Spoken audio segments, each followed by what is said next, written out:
मुस्लिमों के सबसे पाक जगह पर हुआ आतंकी हमला। जी हां, इस्लाम धर्म में सबसे पवित्र और मुस्लिमों के लिए मक्का मदीना जन्नत का दरवाजा माना जाता है। हर मुस्लिम अपने जीवन में कम से कम एक बार वहां जाने की ख्वाहिश रखता है। अपनी हज यात्रा के लिए वह जीवन इंतजार करते हैं और जब वो क्षण आता है तो उसकी खुशी उनके लिए दुनिया की किसी भी चीज से ऊपर होती है। मक्का मदीना सऊदी अरब के हिजाज प्रांत में एक प्रमुख मुस्लिम तीर्थ स्थल है। मक्का में पवित्र काबा है जिसकी परिक्रमा कर हर मुसलमान अपने गुनाहों से आजाद हो जाता है। यह भी माना जाता है कि यहाँ आने से जन्नत का दरवाजा खुल जाता है। यही वो स्थान होता है जहाँ हज यात्रा संपन्न होती है। लेकिन अब आप सोचिए कि मुस्लिमों के सबसे पाक स्थल मक्का मदीना पर हमला हो जाए तो फिर क्या होगा। और ऐसा ही हुआ। मक्का मदीना पर हमला हुआ और वो हमला करने वाला कोई और नहीं बल्कि मुसलमान ही था। हमला होने के बाद चारों तरफ हड़कंप मच गया, मुसलमानों के चिथड़े उड़ गए। चलिए अब आपको बताते हैं कि कैसे इतना बड़ा मक्का मदीना पर हमला हुआ। 20 नवंबर 1979 को भी ऐसे ही मुस्लिमों की भीड़ मक्का में अपने नए साल का इंतजार कर रही थी। उन सब की हज यात्रा पूरे हुए हफ्ते हो गए थे, लेकिन उन्होंने सोचा कि इस्लाम के सन 1400 में कदम रखना ही है तो मक्का में काबा के नजदीक रखते हुए रखा जाए। उन सैकड़ों लोगों को क्या मालूम था कि इस्लामिक कट्टरपंथी कुछ देर में उसी पाक स्थल को चारों ओर बंदूक से घेर लेगा और हज यात्रा की इच्छा उनके जीवन की आखिरी इच्छा बन जाएगी।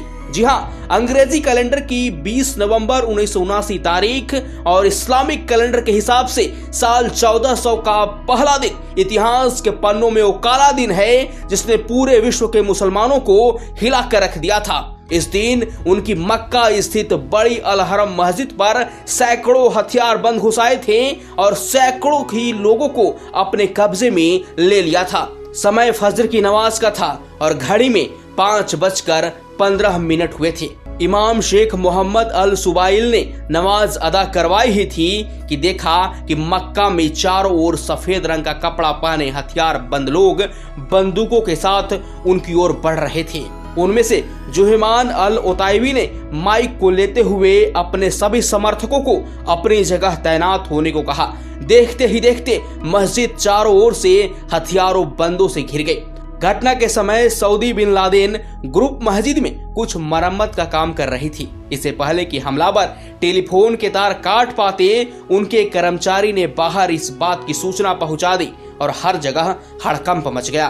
थोड़ी देर में हमलावर बाहरी देशों के कई बंधकों को बाहर निकालने लगे, लेकिन सऊदी के लोगों को बिना कोई रियायत दिए सबको अंदर बंद किए रखा।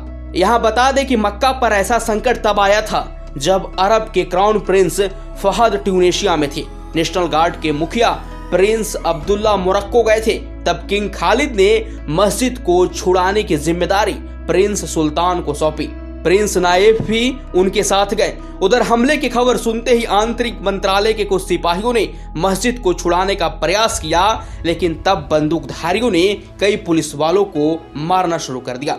इन सब घटना के बीच ये बात सबको पता चल चुकी थी कि मक्का के सबसे बड़े अल हरम मस्जिद पर कब्जा करने की साजिश बहुत समय से की जा रही थी।